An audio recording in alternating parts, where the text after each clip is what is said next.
Hello, hello et bienvenue sur la chaîne Investir comme elle. Donc aujourd'hui, j'ai le plaisir d'accueillir Émilie. Salut Émilie. Salut.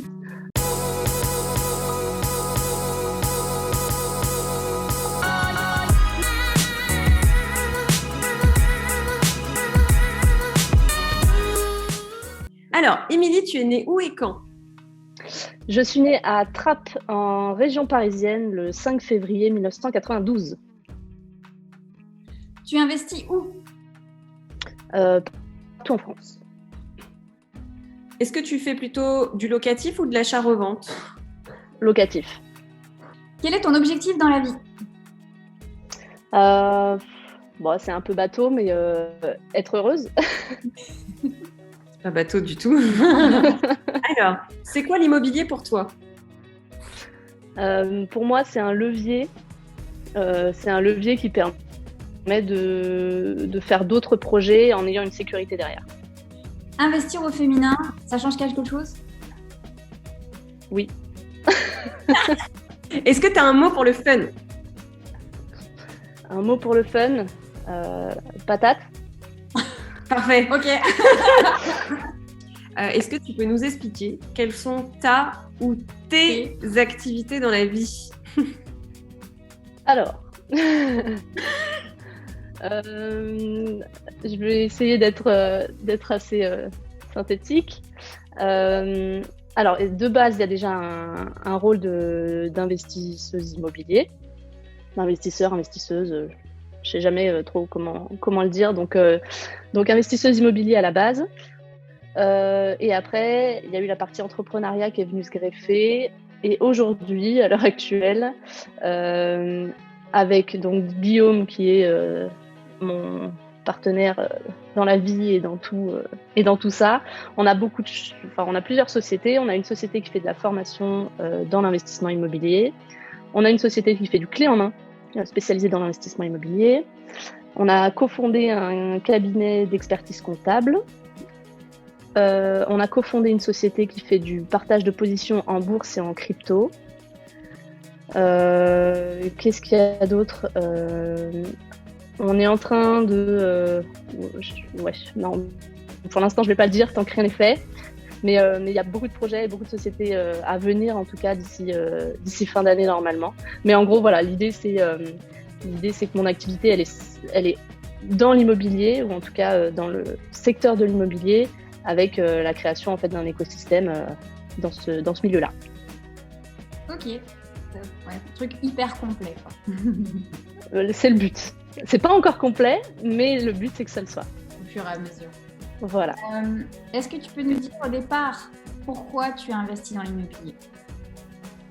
Alors moi, pour être honnête, c'est Guillaume, donc mon mari aujourd'hui, qui m'a fait découvrir ce monde. Parce que quand je l'ai rencontré, lui était déjà en train d'acheter son premier immeuble et moi j'étais pas du tout dans cette idée-là. J'étais jeune, j'étais en train de faire mes études et l'immobilier n'était pas vraiment. J'y avais jamais réfléchi. Ma famille n'a jamais investi, voilà. Donc c'est lui qui m'a fait découvrir ce monde-là. Et en fait, l'idée c'était de se créer un patrimoine. Et d'utiliser vraiment l'immobilier pour se créer alors des revenus complémentaires, mais aussi un patrimoine en parallèle, parce qu'on parle beaucoup de cash flow, mais on oublie parfois de parler du capital et du patrimoine qui finalement augmente chaque mois. Donc voilà, je me suis lancée dans l'immobilier comme ça, et ensuite c'est devenu... l'idée de base, c'était de potentiellement ne pas aller jusqu'à la retraite, et de quitter son boulot plus tôt, grâce notamment à l'immobilier. Ok, génial. Et quand tu as démarré l'immobilier, du coup, comment tu as ciblé les secteurs où tu investis? Puisque tu nous as dit que tu investissais partout en France, mais quand tu as démarré, comment ça s'est passé pour toi, du coup? Alors, il faut savoir que ma stratégie, c'est plutôt les immeubles de rapport, de base, les immeubles de rapport dans des petites villes. Pourquoi? Parce que tout simplement, les immeubles permettent d'acheter plus d'appartements d'un coup. Et dans des petites villes, pourquoi? Parce que pour acheter plusieurs appartements d'un coup, si on va dans une grande ville, ça demande un budget trop important. Et voilà, concrètement, c'était trop compliqué ou ça correspondait pas au budget en tout cas qu'on avait. Donc petite ville. Et après, ça a été au projet. C'est-à-dire qu'il n'y a pas une ville qui a été ciblée et ensuite, il fallait absolument qu'on investisse là. Non, c'était, voilà, on cherche. Tiens, ce projet, il est intéressant. Dans quelle ville il est? Oh, c'est une petite ville, mais qui a l'air quand même dynamique. On part du principe aussi que les gens ont besoin de se loger partout. Et que même si c'est une petite ville de 5 ou 10 000 habitants, concrètement, il y a des gens qui ont besoin de se loger. Et donc, c'est pas forcément un frein, en tout cas, pour investir là-bas. On parlait tout à l'heure de l'investissement en étant une femme. Donc, est-ce que ça change quelque chose pour toi, du coup? Donc, oui. J'investis depuis quand même quelques années. Je suis dans le milieu de l'immobilier depuis presque 9 ans. Et concrètement, moi, je trouve que ça change quelque chose en termes de crédibilité. Alors, moi, j'ai le double handicap, entre guillemets, c'est d'être une femme et d'être jeune. Ce qui fait que pour être prise au sérieux, c'est pas toujours simple. Soyons honnêtes. Même quand on est à deux avec Guillaume en visite, on s'adresse très peu à moi. C'est surtout à Guillaume qu'on s'adresse. Voilà, tout comme les banquiers d'ailleurs, puisqu'une femme, c'est bien connu, ne peut pas parler d'argent, et ne sait pas ce que les placements financiers sont. Voilà. Donc pour moi, ça change pas mal de choses et ça oblige à être plus pro et à être plus formé pour justement pouvoir s'imposer un peu plus facilement. Mais c'est pas juste. C'est pas juste et je pense que ça commence à changer un peu, à bouger un peu. Mais bon, comme dans tous les domaines, c'est assez lent. L'évolution est lente, mais voilà. Donc oui, ça change quelque chose d'être une femme, c'est plus compliqué. Mais bon, ça se fait aussi. Il faut juste prendre un peu confiance en soi et ne pas hésiter aussi à remettre un peu les hommes parfois à leur place. Ça leur fait pas de mal et ça leur rappelle qu'on est qu'on est des femmes mais qu'on n'est pas inférieure ou quoi et qu'on est au moins aussi intelligente qu'eux.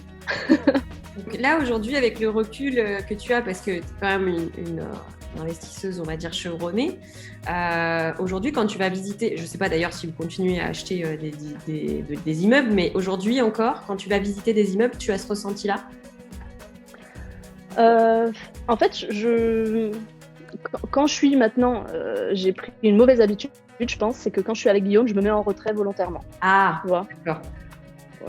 Et après, bon, on a une stratégie aussi. On a une stratégie aussi de lui, il est gentil, il le brosse dans le sens du poil, et moi, je fais un peu la gueule et je dis ouais, c'est pas fou, tu vois, des choses comme ça. Tu vois. J'adore. Ce qui fait que du coup, forcément, on s'adresse un peu moins à moi. Mais voilà, c'est une stratégie comme une autre. Maintenant, c'est moins le cas, je le ressens moins parce que des fois, voilà, quand je dis des choses, je pense que la personne comprend que je m'y connais un peu. Mais je me suis retrouvée dans des situations où en gros, l'agent immobilier, en gros, donc moi j'avais fait une remarque, putain, je me souviens de ça, c'était fou.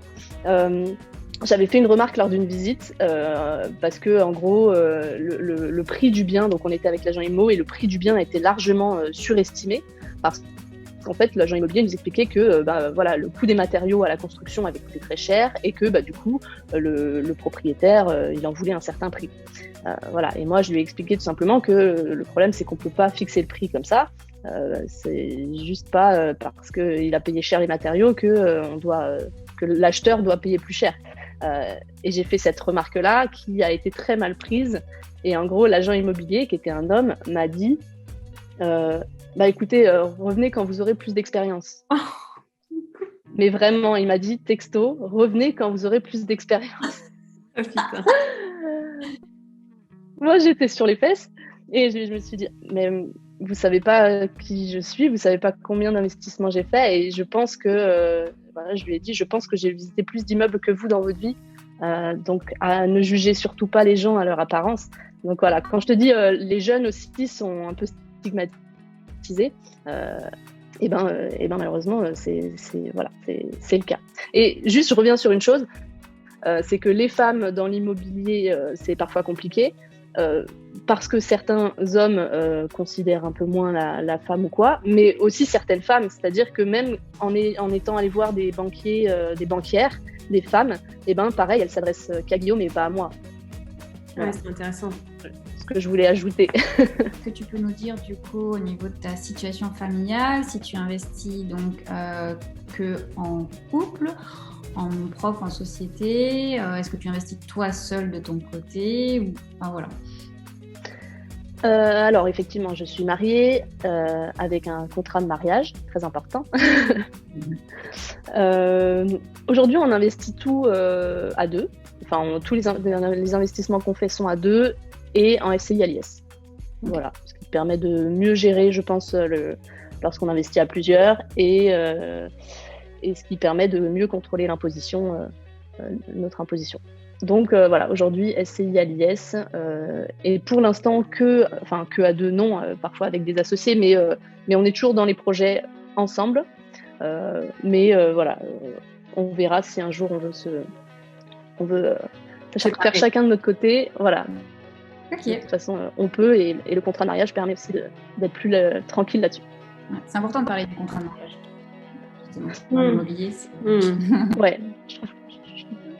Je trouve que c'est très mal vu encore, alors que juste c'est indispensable et je pense que tous les couples qui vont se marier devraient avoir l'obligation en tout cas d'aller voir un notaire pour juste qu'il leur explique les incidences, les conséquences d'avoir un contrat ou pas. Après, libre à eux de choisir d'en faire un ou pas, mais au moins qu'ils comprennent les conséquences que ça peut avoir. Ouais. Ça, c'est mon avis perso sur la question. Alors, est-ce que on peut faire un espèce de flashback et de se dire quel est ton premier investissement?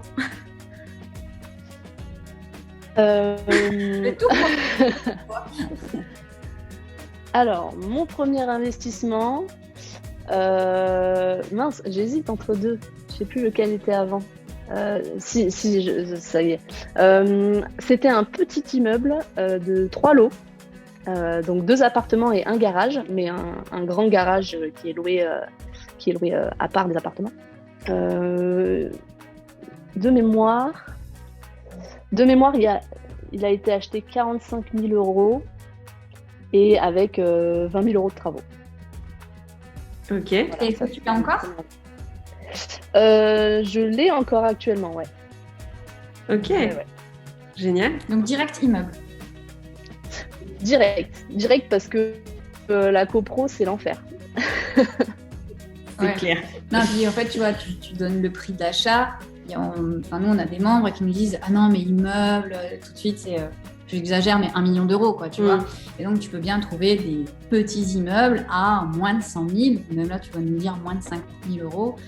Faire quelques travaux et avoir 2, 3, 4 lots. Enfin, c'est le secteur géographique qui permet d'avoir des petits immeubles pas très chers, abordables, accessibles. Exactement. Alors oui, c'est pas dans le centre de Paris, mais ça se loue bien et c'est dans une petite ville qui est relativement dynamique, donc il n'y a pas de souci avec ça. Aujourd'hui, j'ai une question que je vais ajouter, c'est donc tu investis partout en France. Est-ce que déjà c'est toujours toi qui fais la gestion de tes immeubles? Comment ça se passe de ce côté-là? Alors non.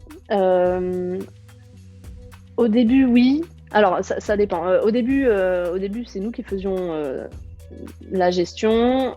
Ensuite, on a délégué certains immeubles à des agences. Voilà, bon, avec plus ou moins de réussite, en fonction du sérieux de l'agence. Mais voilà, aujourd'hui, on a revendu quelques immeubles. Ce qui reste, c'est moi aujourd'hui qui gère l'ensemble des lots qui nous restent. Ok. Voilà. Donc, même à distance, c'est toi qui fais toutes les entrées et les sorties encore, aujourd'hui? Voilà, j'ai à chaque fois des personnes de confiance sur place qui me permettent qui se déplacent du coup à ma place, mais c'est moi qui gère sinon au quotidien, qui répond aux appels. Ah oui, ok. Ouais, donc voilà.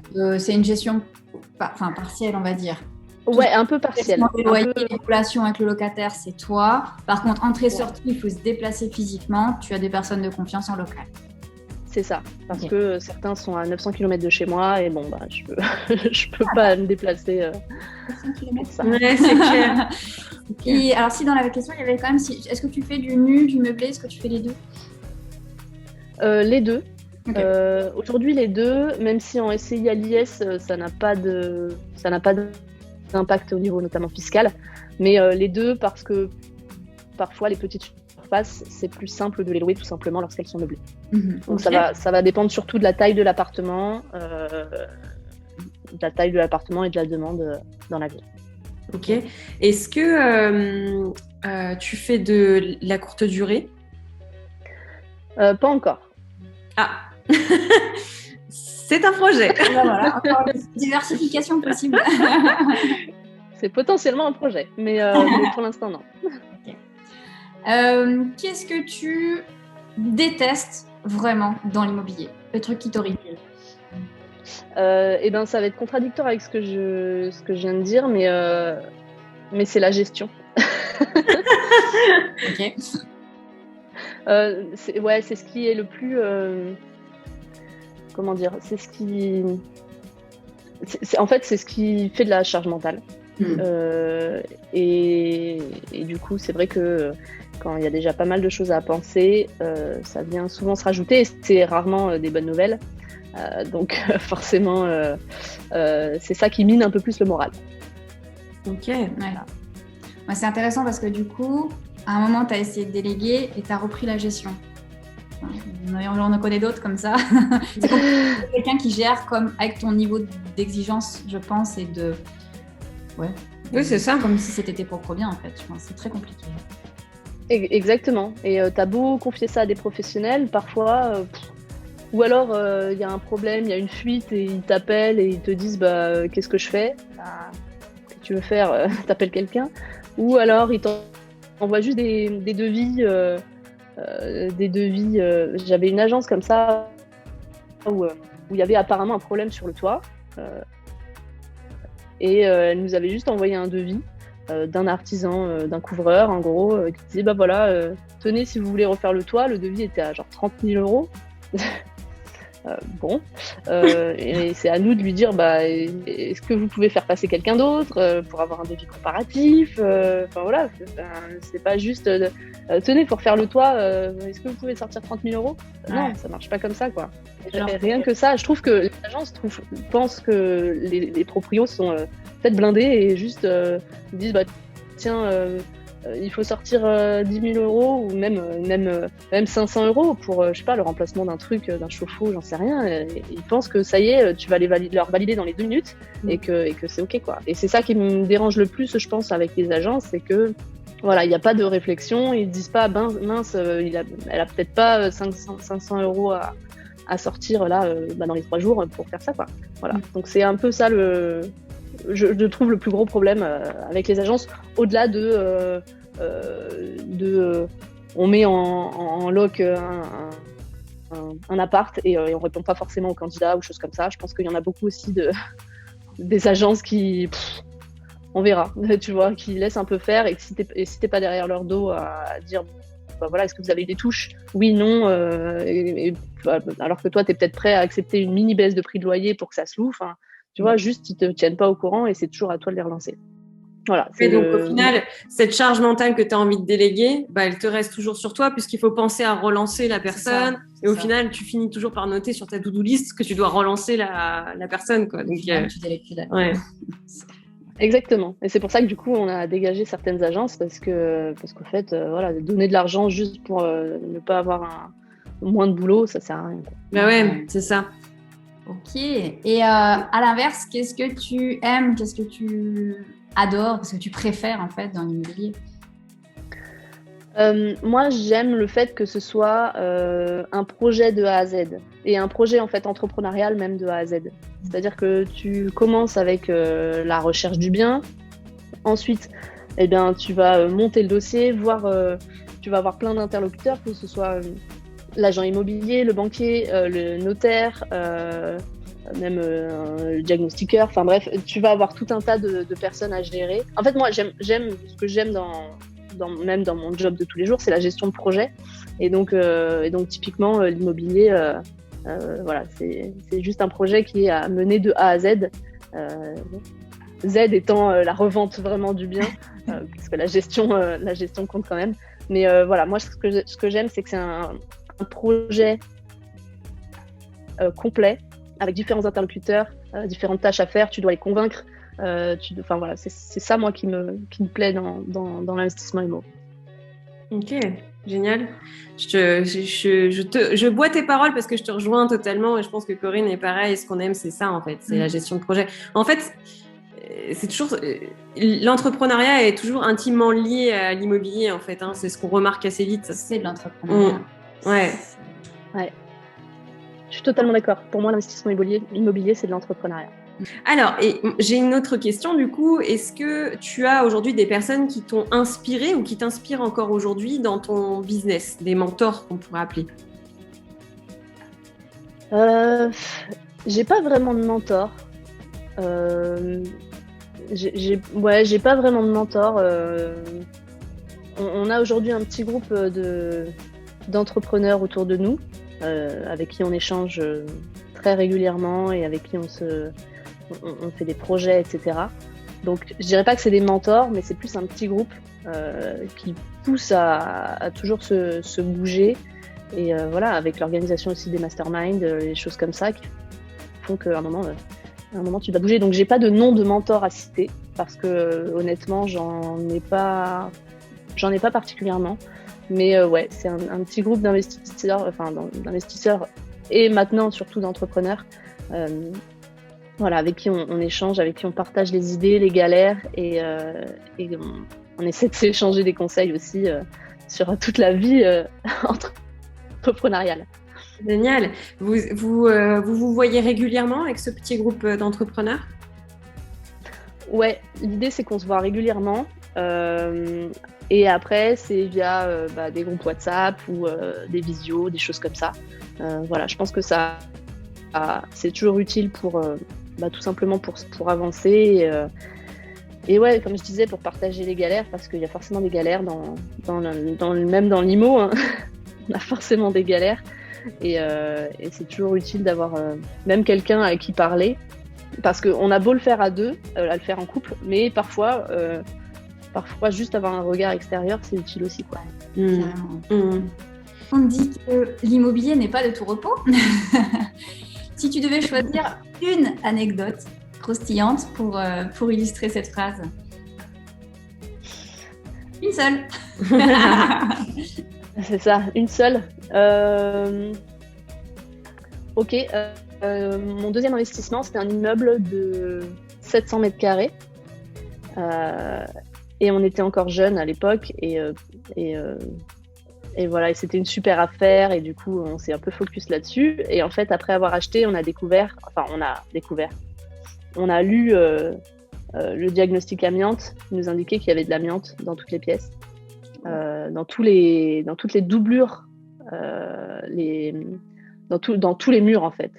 Voilà, tous les murs étaient faits de plaques d'amiante. Et donc, en découvrant ça, le problème, c'est qu'on n'avait pas du tout l'argent parce que pour désamianter tous les murs d'un immeuble de 700 mètres carrés, on n'a même pas fait faire de devis parce que je pense qu'on aurait fait une crise cardiaque. Mais du coup, ce qu'on a fait, c'est que on s'est pris par la main, on a acheté des combinaisons et des big bags, donc des gros sacs, et on est allé sur le chantier et on a désamianté tous les meubles nous-mêmes. Ah ouais, waouh. Donc ça nous a fait gagner, alors je sais pas combien, mais ce qui est sûr, c'est que c'est plusieurs dizaines de milliers d'euros. Mais voilà, enfin, à la sueur de notre front, mais je pense que c'est l'anecdote, pas qui nous représente le plus, mais qui aussi veut dire que quel que soit le problème, on peut toujours trouver des solutions. Alors c'est pas des solutions faciles, c'est pas un kiff total d'aller désamianter un immeuble, mais Mais voilà, on a trouvé une solution, on devait trouver une solution de toute façon pour avancer. Et c'est la solution qu'on a nous trouvée pour pouvoir mener ce projet à bien. Et sinon, on aurait juste abandonné le projet, on n'aurait rien pu faire parce qu'on n'avait vraiment pas l'argent pour désamianter par un professionnel cet immeuble. Ok. Bon, merci pour cette anecdote gros sujet, l'amiante, hein. Inspirante. Ouais.